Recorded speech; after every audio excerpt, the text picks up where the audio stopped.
Hello, baby. Shut up! It's Daddy, you shithead. Where's my bourbon?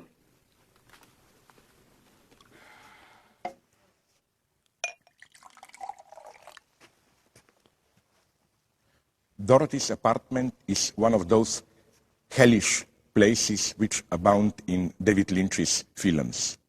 A places where all moral or social inhibitions seem to be suspended, where everything is possible.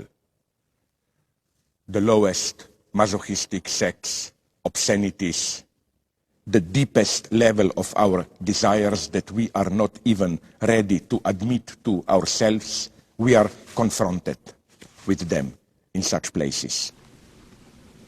Spread your legs.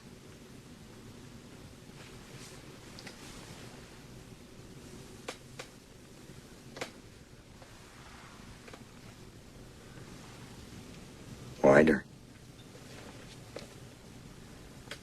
Now show it to me.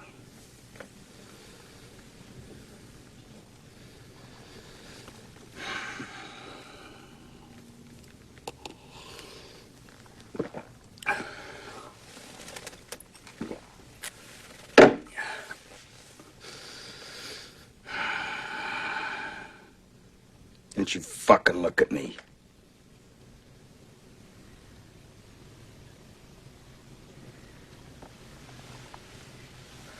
From what perspective should we observe this scene?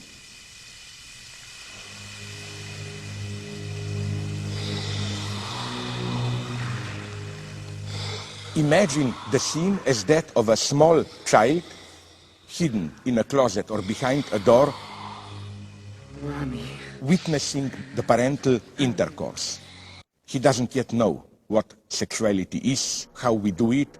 All he knows is what he hears, this strange deep breathing sound, and then he tries to imagine what goes on.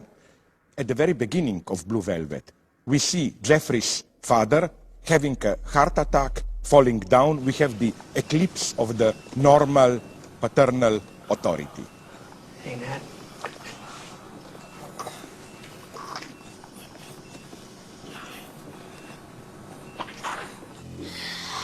Oh, Mommy. Mommy. Mommy. Mommy loves you.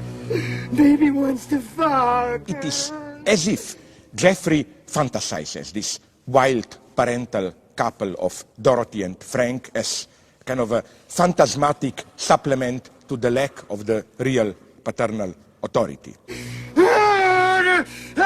Get ready to fuck! You fuckers, fucker! You fucker! Don't you fucking look at me!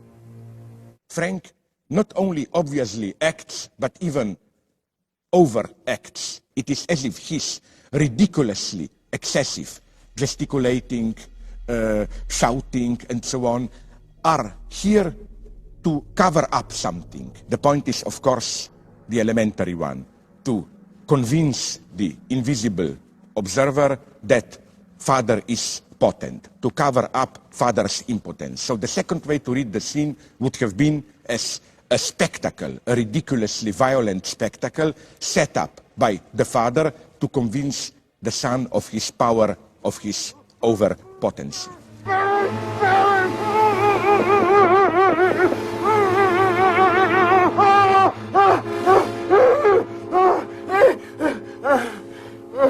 The third way would have been to focus on Dorothy herself. Many feminists, of course, emphasized the brutality against women in this scene, the abuse, how the Dorothy character is abused. There is obviously this dimension in it. But I think one should risk a more shocking and obverse interpretation. What if the central, as it were, problem of this entire scene is Dorothy's passivity? Don't you fucking look at me!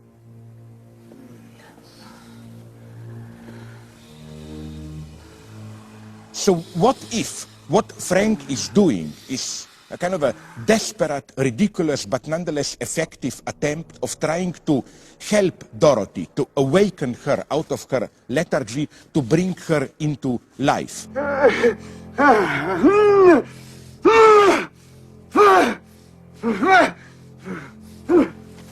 So if Frank is anybody's fantasy, maybe he is Dorothy's fantasy. There is kind of a strange mutual interlocking of fantasies.